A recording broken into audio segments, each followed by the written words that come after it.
Broadcast is now starting. All attendees are in listen-only mode.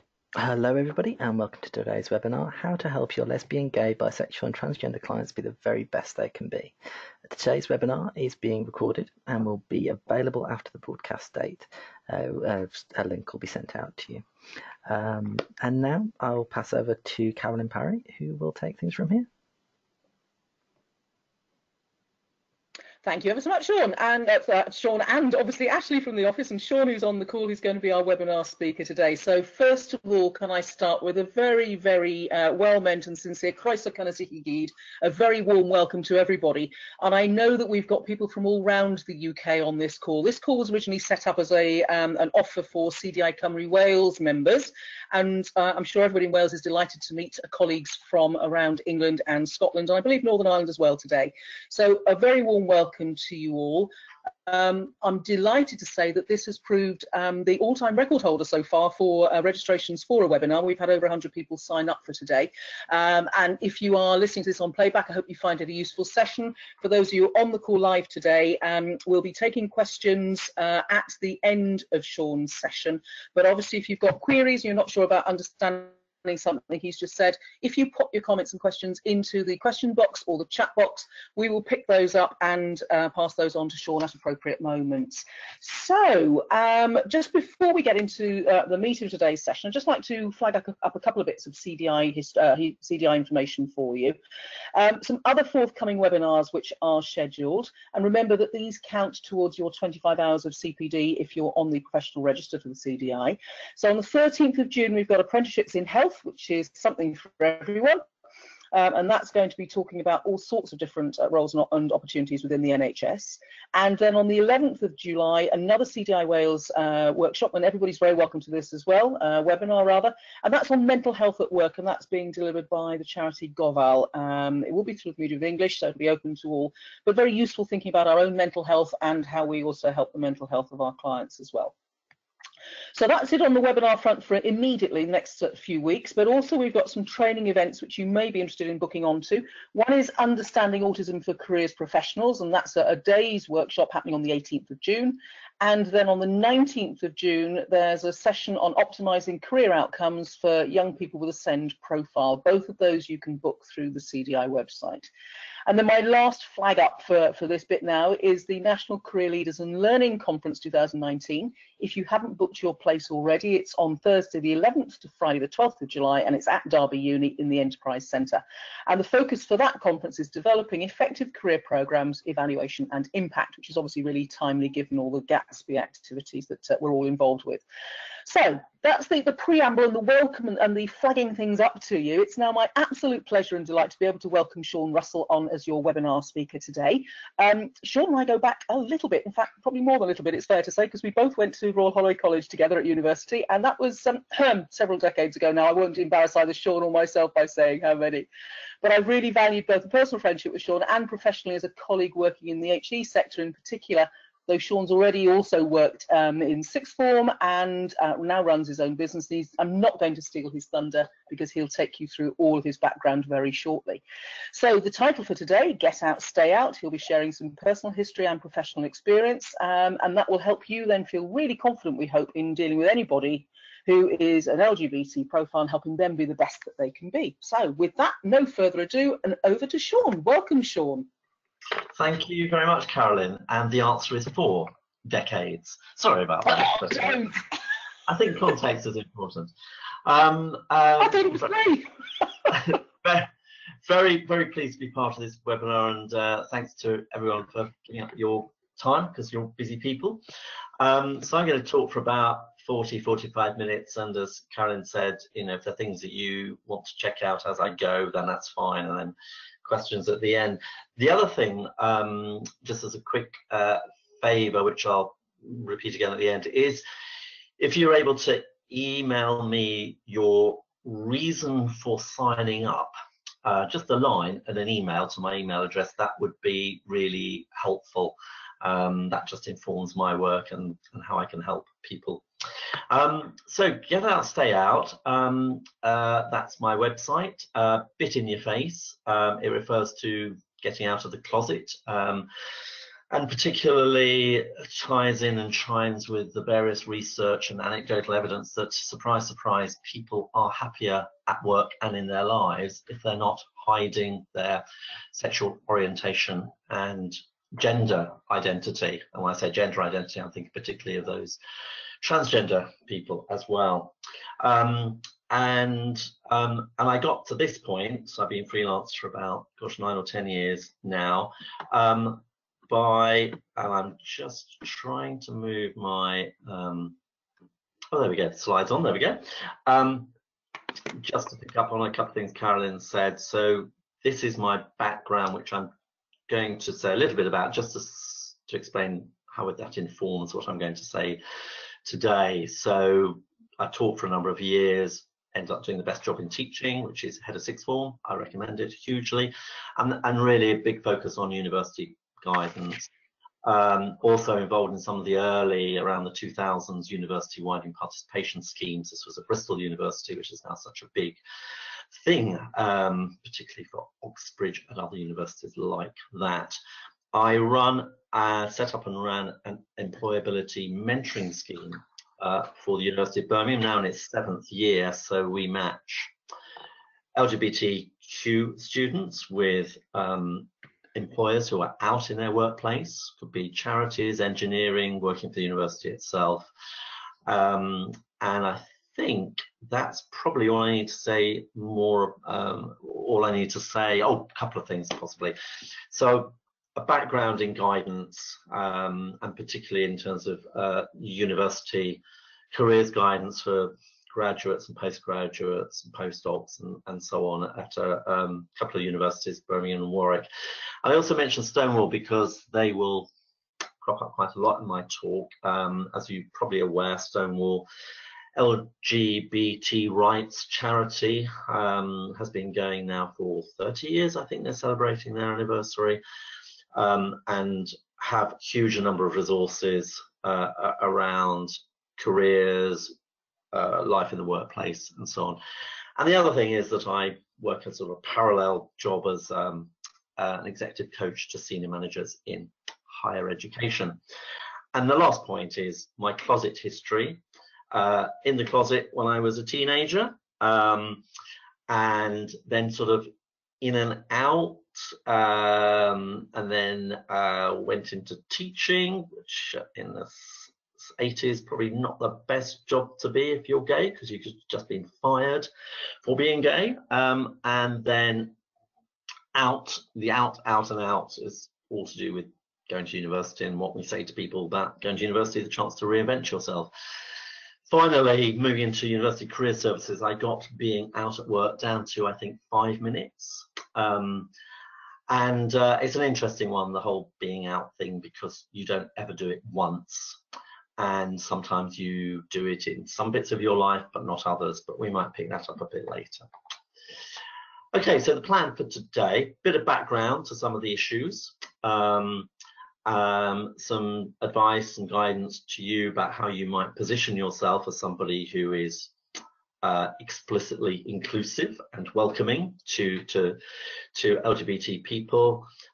Some of the issues that there are around in the workplace at the moment, and also in terms of guidance and advice issues, just going through from thinking about what sort of things people want to do in terms of work and when they grow up, all the way through to landing that job, and then questions at the end. Just a little bit of background, because this tends to trip people up from time to time, including me. There are lots of initials around. If you're really keen and have lots of time, you can do a bit of Googling. And one thing I came up with was 30 initials from the States, covering all sorts of different sexual orientation and transgender identities. I've picked out some of the key ones. The only ones I'm going to sort of mention, I think, is the ones where people go, ooh, what is that? Or people go, ooh. So Q, for example, it's one of those words when it means queer. It's being reclaimed. It's used a lot in the media in terms of culture. So there's queer art, there's queer cinema, You also find that it's used a lot in terms of academic research. And what I'm finding more and more is that the students that I work with at various universities are using Q and queer to describe the whole spectrum. And along with that, this idea of non-binary, but just not identify with one gender. Linked with that is the last bullet point around pronouns. What I'm finding more and more in various workplaces, not just universities, where I do a lot of my work, is people are saying, this is my name, or on their name card, this is my name, here are the pronouns I'd like to be referred to. And can I just make one thing absolutely clear? As an ex-English teacher, it's absolutely fine to refer to somebody as they, them, or their, and it's a singular person. So don't get me started on that. Okay, so that's a bit of background. The other bit of resource which I've come across, you can just Google this as well. It's not copyrighted by the person who came up with it. It's a really nice explanation about what's the difference between gender and sex. And that can be helpful. I think with all of the terminology and language, I think as advice and guidance professionals, I think we should always ask ourselves, what do we need to know? So if you're sitting there thinking, oh yeah, I think that person might be gay, I think I might ask them, well, why would you? And then if you think it might be relevant because they bring it up and you don't know what the term means, ask them.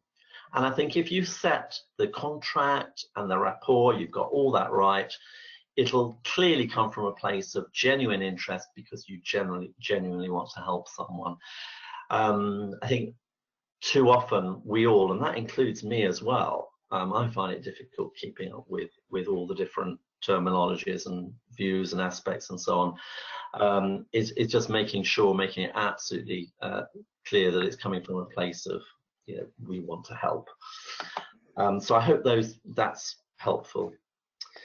A little bit more in terms of background. I haven't gone into too much of this, but if you want to email me for a few more resources in terms of I'm not a legal expert, but in terms of things like how the whole sexual orientation community has been decriminalized from 1967 up to the most recent, I suppose, is legalization of gay marriage in England and Wales and Scotland and Ireland, not Northern Ireland, is, I think, the Equality Act.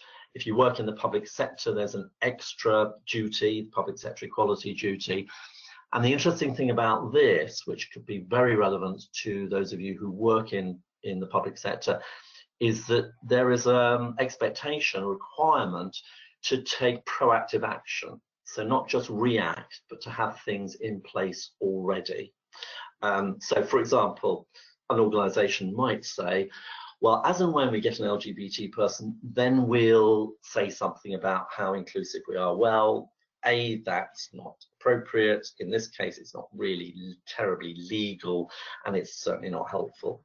So I think today is really all about how to be proactive and supportive. So that's the law. That all feels brilliant. People are very protected, particularly when you compare most of the UK to other countries in the world where it's still a capital offence or whatever. But of course, with all laws and society tends to lag behind change in law, and you see that with regard to race and equality for women and etc. etc. The problem is, I've just given you a little highlight on this slide of some of the more concerning alarming statistics. A bit further on towards the end of the presentation, I'll give you some sources of information, particularly those people who are really interested in getting down to the source of the research. And And I think at the top is a big survey the government did about a year and a half now, 100,000 responses, so a good sample. And still, even this day and age, even when there are so many positive role models in the media, in fiction and drama series and films, there is still this sense of I'm wary. And I'll say a little bit about why that might be the case a little bit later.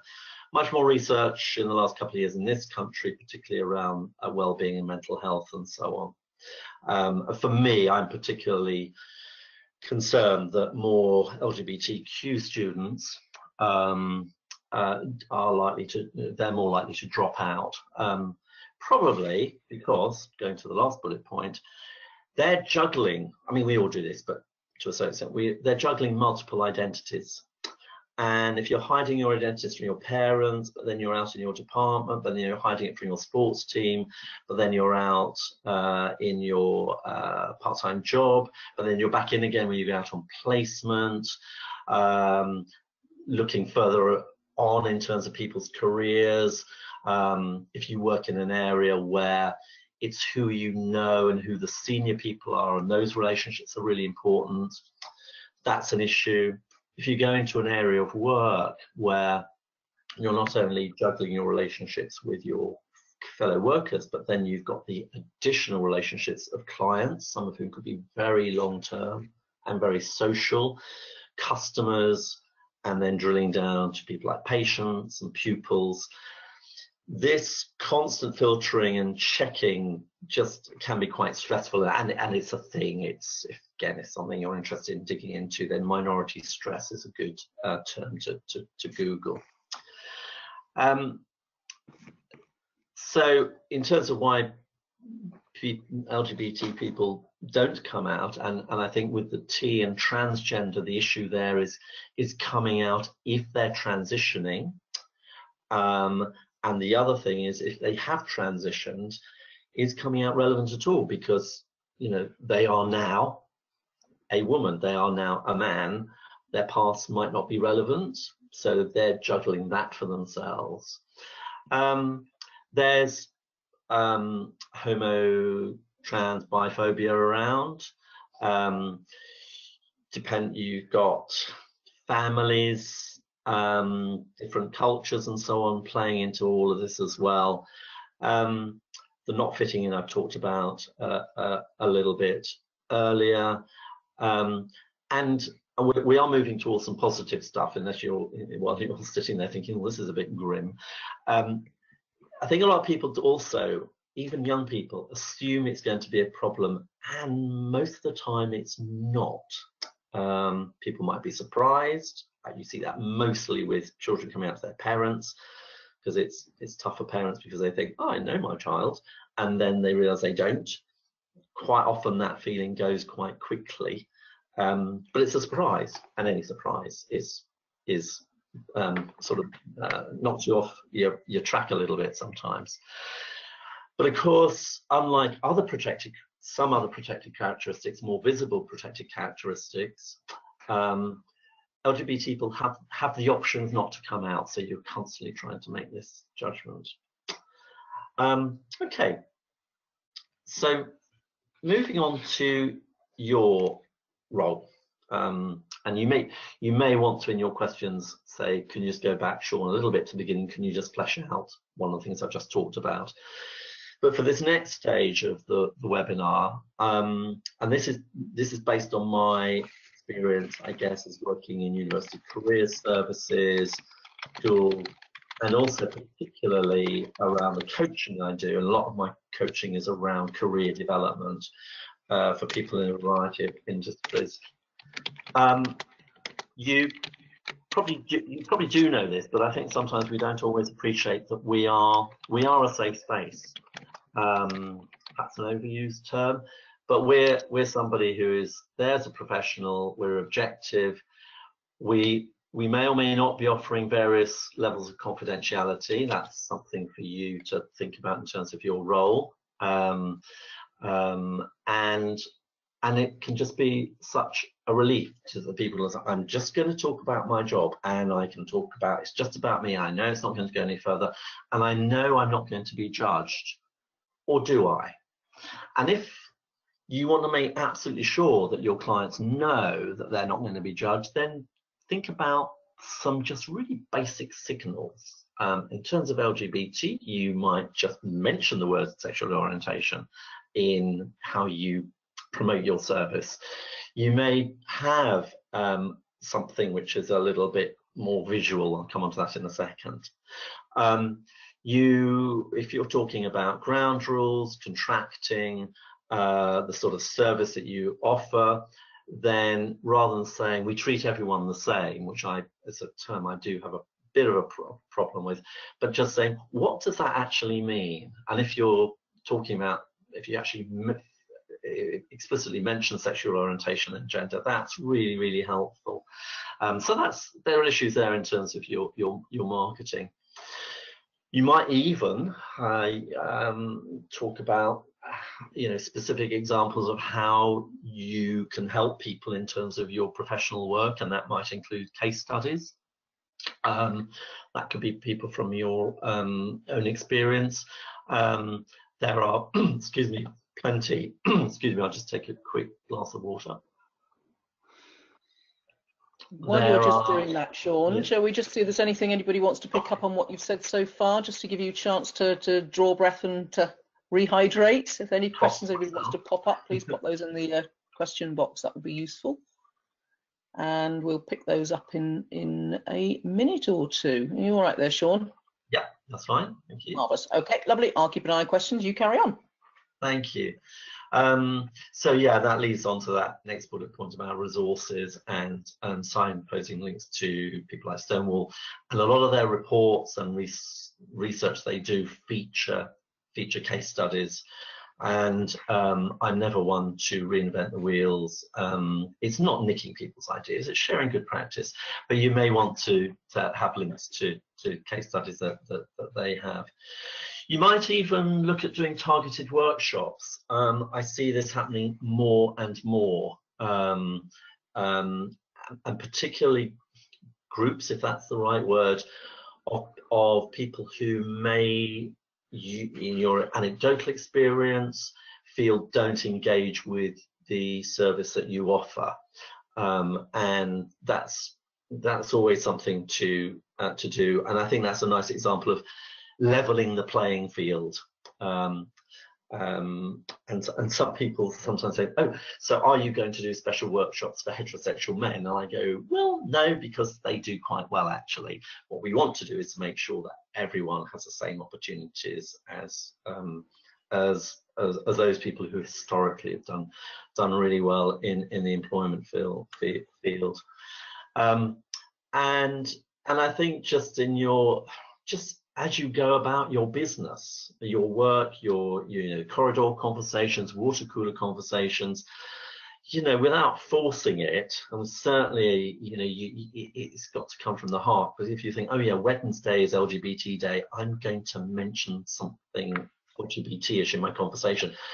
Well, that might work for you, but I think it's just a matter of judgment. So there we go. So in terms of the, I suppose the journey from thinking, what on earth am I going to do in terms of a job, as in at all or next, looking at this the first, I suppose, stage is researching a sector, the role, and the employer. I think one thing which I put in block capitals is that really, I think I've seen this probably now 20 years, blimey, there's more and more employers are targeting LGBT people. And there are a few reasons for this. One is they do it because it's the right thing to do. However, well, not however, and they are businesses. They can't afford to lose clients. Their business has to reflect their clients. So this is a very crass sort of example. But if I'm Elton John, very prominent gay person with squillions to spend, if he's going to be engaging lawyers or I don't know, investment funds, who's he likely to spend his money? I mean, it's going to be people that he feels, okay, there might be some sort of understanding of me and what I stand for. There's a whole lot of research now. Again, back onto Stonewall's website, just have a little look at that if you want homework. That will be it. Is that a diverse workforce adds value, and they need to. It's important that they reflect diversity. In terms of first jobbers, what I'm finding more and more students are being very, very cluey about this, and they more and more working for a diverse organisation is important, and that includes things like how they address flexible working, work-life balance, and support, and generally, as I said earlier, people who are out at work are you know, if you're happier, you're going to add value. You're certainly going to be more creative. You don't want to be stressed. And in terms of signposting people to resources, in terms of this stage of the research part of a sort of career journey, there's a really good thick booklet, if they still do it in paper form, but it's on the Stonewall website. It's a starting out careers guide. And what it's got is entries from a whole range of organizations which tell you, do they have a LGBT staff network, what sort of benefits they give to same-sex couples, a whole range of things. That's not a bad place to start. I'm seeing more and more specific recruitment fairs. This week I was contacted by 2 organizations, one called Diversity Careers, another is Pink News, which is I suppose probably one of the main, it's online now, newspapers around LGBT issues, and like a lot of publishers, they also run events, and they run careers events. The other thing that if you're talking to people, you might mention that a lot of different occupational sectors have professional organisations. So Open Land, for example, is LGBT people in the property business, so that could be estate agents, chartered surveyors, lawyers. Into engineering, speaks for itself, all the different engineering strands, civil, mechanical, electrical, and so on. And also having a look at the organisation website, so your clients start narrowing it down to the sort of organisation they want to look at, specific organisations. I always say to people I've worked with in the past and work with now, just because sometimes this information isn't easy to find, just go onto the search engine, diversity, equality and diversity policies, charity work. Are they involved in local community projects? Pride, as in marches, big ones obviously, Birmingham, London, Manchester, Brighton, and so on. And also, really, I mean, nuanced, I suppose, is what sort of advice if they're working abroad? And if you're thinking, well, what could that mean? Well, if you're working abroad as an LGBT person, and also if you have a partner who, how does that play? And if you want to have a sense of what sort of support is out there and what sort of encouragement, have a look at the Foreign and Commonwealth Office, because they've been doing this sort of work for a long time now. But those are sort of things to look at. I think the other thing, which I guess you are very much aware of, you can have as many policies as you like, but if they're not actually enacted, they're worth nothing. So chatting to people, perhaps not the usual suspects, like the person who's going to be managing a particular post, but having a look at the LGBT staff network and dropping them a line and saying, look, this is what it says. What's it really like? Because we all know that we can do all our research, and you start a new job and it's not often 100% what you expect. That's the nature of it. It's as much to do with who's sitting on the next desk as whatever policies and so on you have. But those are some pointers that you might want to give to your clients. I also should say at this stage that, of course, you have lives as well as being careers guidance professionals. So you may be LGBT yourself, you may have siblings, parents, children. So hopefully this is useful as well as a sort of general information session and awareness raising. Okay, so people have narrowed it down. What are the issues here in terms of applications? And it'd be interesting to see what questions people have or suggestions they have on this.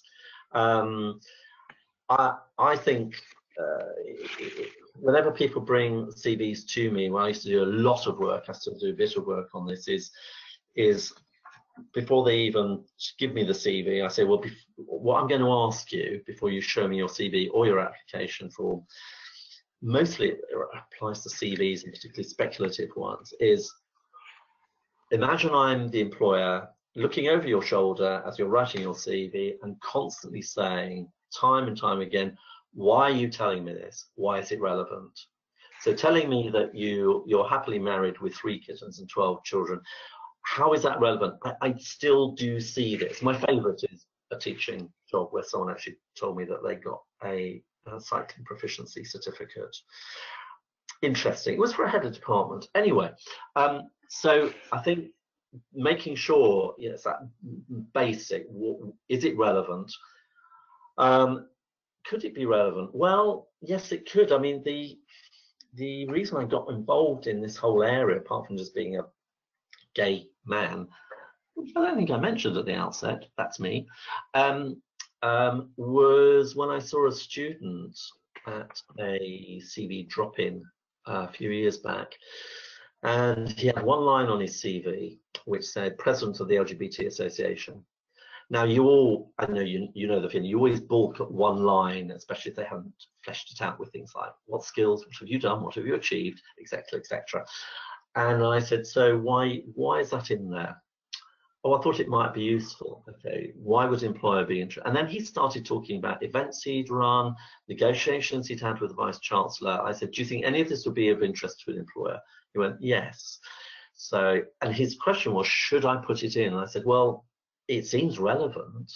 Why wouldn't you? I mean, I'm really keen to give him the choice. Anyway, fast forward, he got an interview with Barclays, one of their graduate training schemes.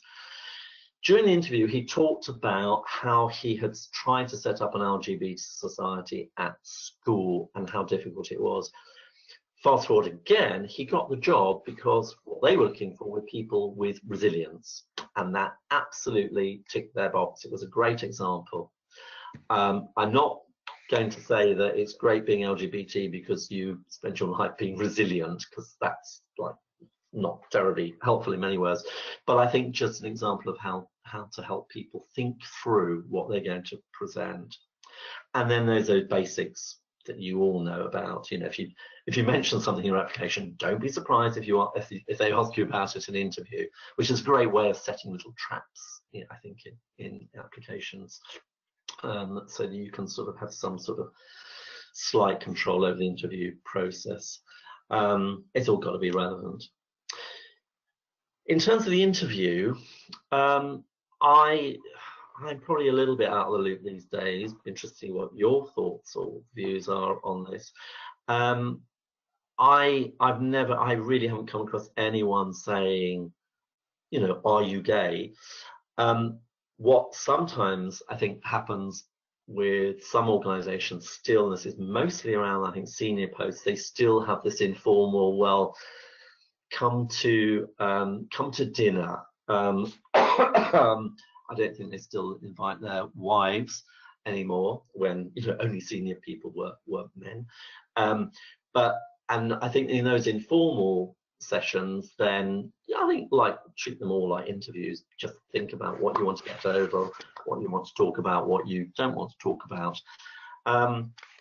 And I think the other thing I've just popped in there is I think something that people don't realise, that certainly once in the workplace, it's you may speculate on someone's sexual orientation, but if you out somebody who is not out, that is illegal. And I suspect probably it's fairly recent. I think it's in the last few years. I think it's something a lot of organisations still not quite aware of. Again, it doesn't happen that often, and generally these things are dealt with satisfactorily. I think the other thing is, this is all about disclosure as well. Sometimes I think people just feel, I just want to get it all out there and just tell people. And well, okay, if you're going to tell people, I think still be clear about why you want to. And if being honest and open is absolutely important to you, then absolutely fine. In my work, I do. When I went freelance, I thought, shall I put it on my LinkedIn profile? Not because I was wary of people's reactions. I didn't want them to think that I just did LGBT coaching, as if that was a thing. So it's, you know what it's like, just helping people if they give you sort of the signals, they ask you the questions, to help them think through and come up with a plan. I guess that's the coach in me coming out. And just, I'm aware that, slightly sidestep perhaps, I'm aware that a lot of you are involved in, or some of you are involved in providing guidance in schools and colleges in terms of university. I'll just sort of give this example of University of Birmingham, who I've done a lot of work with, and it's not unusual. So in terms of things that are going on, they have a student union society, a lot more sophisticated than the one I cobbled together, I think, many donkeys years ago. Nearly everybody runs events during LGBT History Month, which is February. And additionally, in May, there's a International Day Against Homophobia. In October, there's a National Coming Out Day, which is mostly still an American thing, but you still see that. So people sort of use those as, I think, ways of just raising awareness, and they're generally run collaborative by Students' Union, Human Resources, staff networks. The LGBT mentoring scheme I mentioned at Birmingham, if you want to check that out, then the quickest way is just going onto my website and having a look at how that works. A few more universities are doing that. Talked about staff networks, the one at Birmingham's Rainbow Network. A lot of organisations will get Stonewall in basically to do an audit of their LGBT-ness. That's not a technical term. And if they provide evidence that they are doing a good job, they then get flagged up as a Stonewall Diversity Champion. And then if they do really, really well, then Stonewall every year, I think it's in January, publish their top 100. And I love that because it's never what you expect. So a few years ago, the organisations that used to do really, really well were police forces, and sometimes you think, oh, didn't quite expect that, and the armed forces, which is really, really interesting. People have really got their act together for all sorts of reasons. Also, the Birmingham and other universities, there's a big push on looking at the curriculum. Is it all about, not generally male, pale and stale, but is it all on the assumption that all your students are heterosexual, which is a bit grim if you're sitting there as not exactly the only gay in the village, but an LGBT person, and it's something like history, for example, and you're thinking, there's no one, I'm not being reflected in the curriculum, where of course I could be. My discipline was English literature, so not such a problem.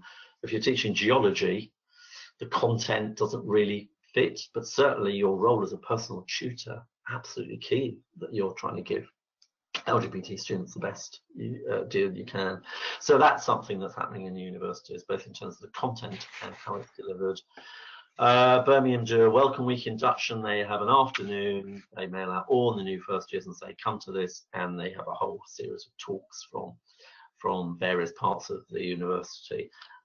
Interesting, particularly including sport, because particularly team sport, this is a group that doesn't always participate for a whole variety of probably quite obvious reasons.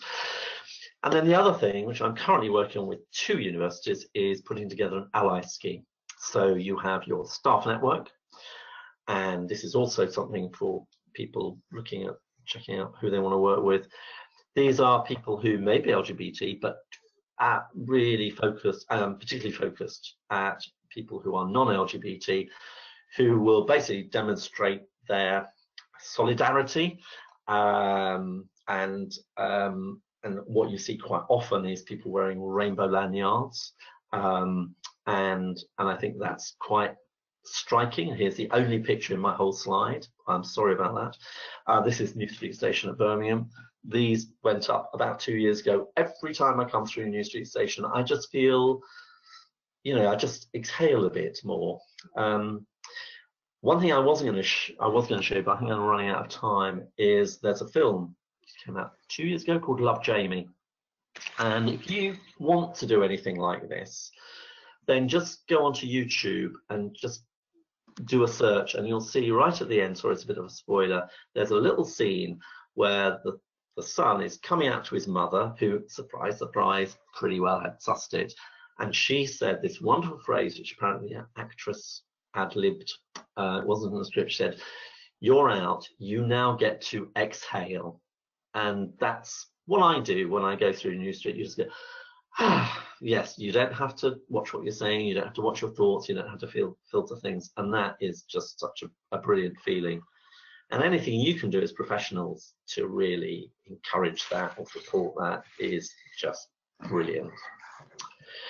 So, excuse me, coming up to 3/4 of an hour, so I hope Karen's happy with that. Fantastic, brilliant. Thank you, Sean. So we're at the stage for questions, presumably now. Yeah. This is your chance to ask Sean as a practitioner and as somebody who's experienced and walked his walk, if you like. Whatever questions you'd like to ask. And I know from Sean, having had conversations with him beforehand, that he is open to any question you care to ask. So this is your chance to ask somebody without feeling any sense of embarrassment, or will you be offensive or whatever. I'm sure you wouldn't be anyway. But please ask the question that's been a burning question for a while that you've never had the chance to ask, as well as anything about what Sean's been talking about, whether that's how you develop your own practice, perhaps examples of conversations he's had that he could share, or perhaps even, you know, to do with understanding more about the perspective of life as somebody in an LGBT profile, or how you actually market your service more effectively. And I've got one question in already, which I'm just going to have a little look at, which is from Natty. She says, what is the Q in the LGBTQ? What does that mean? Oh yeah, good, because I did rush over that. I think generally now, I mean, there's Q and questioning, and I think more and more people are thinking that the Q in LGBTQ is to do with questioning, and just, which I think particularly applies to it's not just young people, but just people just thinking about, taking time to think about actually what is my identity, and particularly then how do I present myself to other people. I think sometimes the other thing which is slightly confusing, there's no right answer, I'd say that. I tend to go for LGBT. Sometimes I'll say Q if that's being used by an organization, but it's and sometimes you see LGBTQ plus. What seems to happening is it's settling down to LGBT plus. So it'll, like all language change, it'll take a few years to sort of, I suppose, settle down. But Q is queer or questioning. Yeah. Thank you, Sean. I think one of the things with language as well is, just as you've caught up, something else changes and you're still playing catch up. I think we just have to get used to that one in a way. I've got a question here from Bex, who said, really useful session, thank you. You were going to say something about visual cues in a session. I presume that Bex, you're meaning sort of one-to-one work more than group work, but is there anything you'd care to share in that context, Sean? If Bex wants to clarify that at all, please pop your comments in again, Bex, I'll pick those up. But the question is, you were going to say something about visual cues in a session. Yeah, as I was saying, I was thinking this isn't very clear. What I meant to say, I suppose, is cues. I'm not sure if what I said there was very helpful. What I don't mean is you're looking at the raise of an eyebrow, thinking, oh, possibly. But I think I think if it's more to do with what someone says and what they don't say. And sometimes you get a sense that people in a discussion might be avoiding something. I can't really give an example. So you're talking about hearing what's not said. Yeah, I think so. But I think my I generally don't give advice, but my advice would be work with the explicit stuff. And I think as long as you're always saying, is there anything else that you wanted to, that you think might be relevant to bring to this discussion, which is different from saying, is there anything else you want to tell me, in a sort of portentous sort of way? I mean, you're all professionals, you know what I'm getting at, but keeping this idea of clean language, keeping the tone very straightforward, very matter of fact, but really making it quite clear that, you know, if there's anything else that could, like with that guy with the CV, is there anything else that should be on your CV? Sometimes I ask, particularly I think more with younger people, is there anything that you thought of putting on your CV that you decided not to? Because quite often people leave things out because they don't think it's important, and quite often it is.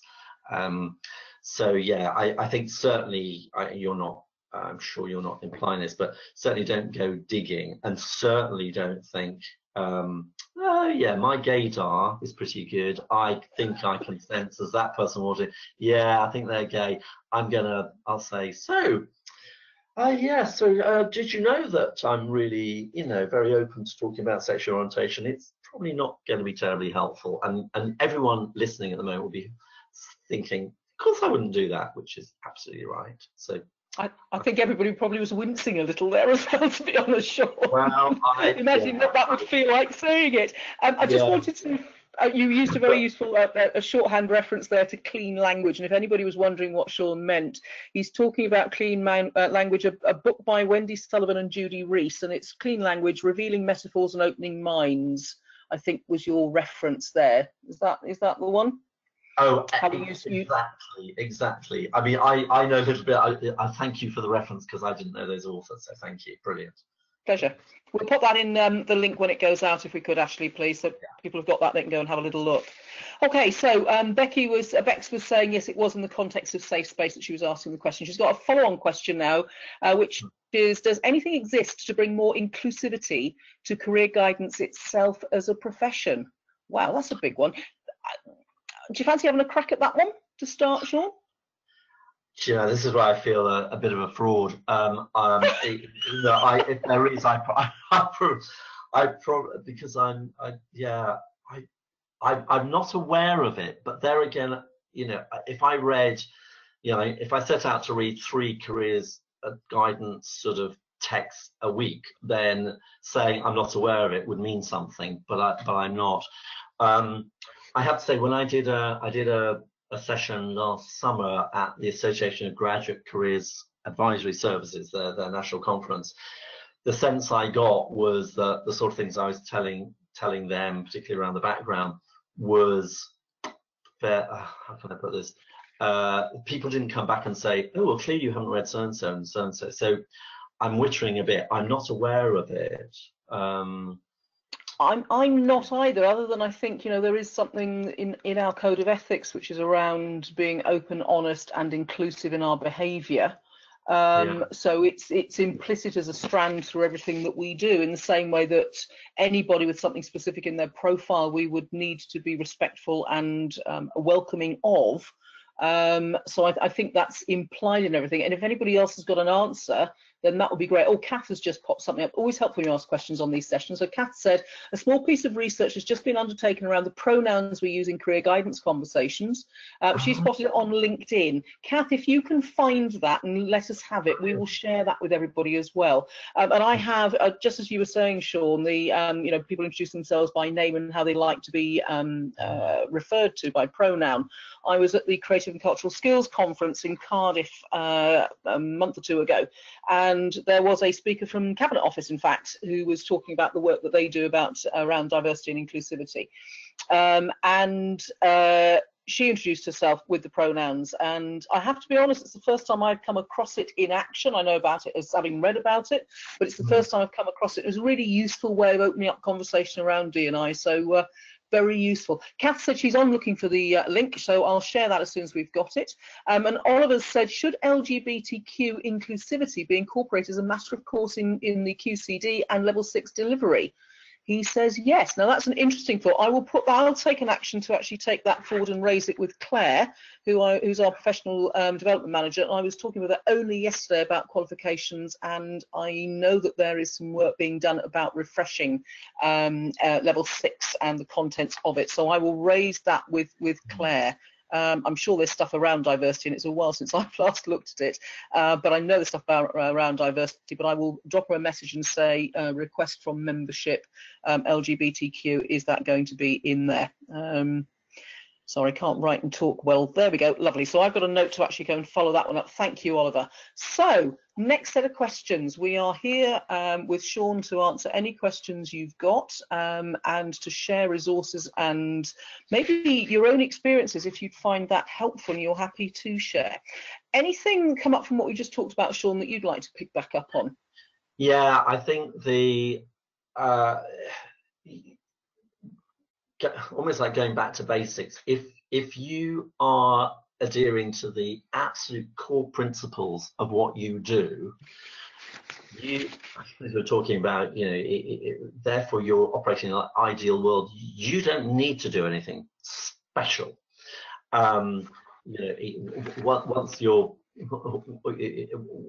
Once you're having just one-to-one discussions with people, particularly, I'm referring to that, because I think if you're open, if you've got good rapport, if it's very clear that people can bring in anything they want to talk about, and of course if it like drifts into what seems to be more like a therapy counseling session, you all know about boundaries and signposting, and that's a matter of judgment. And I think it's great that in terms of training and development, that this area does feature, because I think with all the protected characteristics, it's the most recent one, which is probably having the most has quite a lot of publicity. And what I find with quite a few people is that they're surprised that they're just surprised it's a thing. And I think that's the only other thing why there's work being done on this, because I think they think that there's protection under the law, therefore everything's fine, and it isn't. And it's getting that balance between being supportive and inclusive, and I suppose not. Yeah, just being inclusive. And yes, sorry, my sentences are tailing off there. No, that's good. We've just had I just had an update from Louisa, who says that the research that was mentioned about use of pronouns in career guidance conversations was by Leanne Hamley, who I'm sure many people will know on this call, and Kristen Hopkins. So Leanne Hamley and Kristen Hopkins, and that's around the use of pronouns in career guidance conversations. I think you're absolutely right with the comments you're making, Sean, about remembering our basic principles and ways of being and behaving in terms of welcoming clients, opening up, creating great rapport, giving that safe space to work in, and asking them the open questions that will help them find the answers with themselves and share as they feel appropriate. And that's, whether that's to do with LGBT profile or it's to do with any of the other protected characteristics, it is about actually having the client take the lead, opening the door for them to choose to walk through if that's what works for them, but respecting they may not want to walk through it. Just one quick thing on that. And on the information side, then you're making explicit that you're signposting, in terms of your bank of materials, that you're signposting people to things like, I'll go on to that slide now, these sorts of things, signposting people to resources is A, helpful, and B, sends a signal that you are open to talk about and help people think through these issues. So don't ever underestimate that. And it's a quick win as well. So. Absolutely. So all it takes is a little bit of time going through all the resources that you have in your services where you work or in your own practice, and make sure that you do have references to information for anybody in any protected characteristic, whether this one or any other. That's really useful, and a useful flag as well, because I think, you know, we sometimes know that we need to do these things, but we don't always actually get round to doing it. Yeah. If you know what I mean. We're happy to have the conversation. The conversation is not a problem, but we may just be a little bit blindsided to actually making sure it is overtly in materials that we hand out. So a very useful flag, I think. I'm going to ask if there's any last questions that you'd like to put to Sean, and you've got his email address. So if there's something that you didn't want to share on air, but you wanted to ask him directly, I'm sure he wouldn't mind taking an email from you. And if nothing's popping up, that brings me to the point of the webinar, just to say, Sean, thank you very much for an immensely useful and informative session.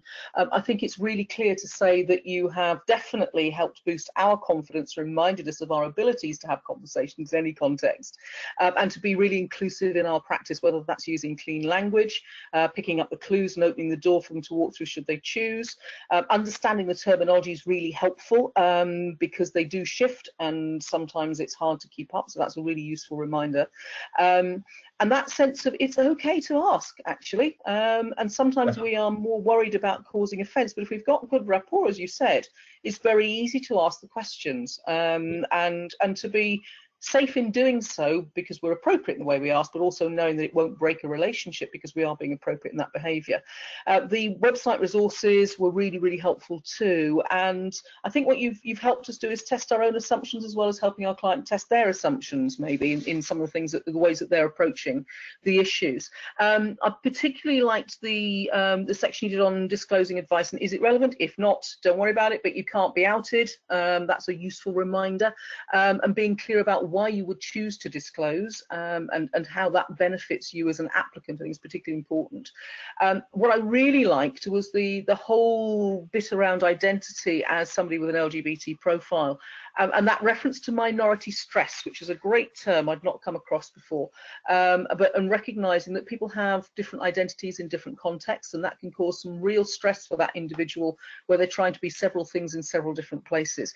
And as you said, you know, and Stonewall that research, we're happier at work if we can be ourselves, and that's true for us as practitioners too. So if we can take the advice that you shared with us as well about creating a truly inclusive environment, then we can all feel happier at work as well. That the reference to the public duty and making sure that we have done that in advance rather than being reactive all the time, I think was a really valid and helpful one. And also the reference to the less obvious but probably more important in some ways, corridor conversations that we have.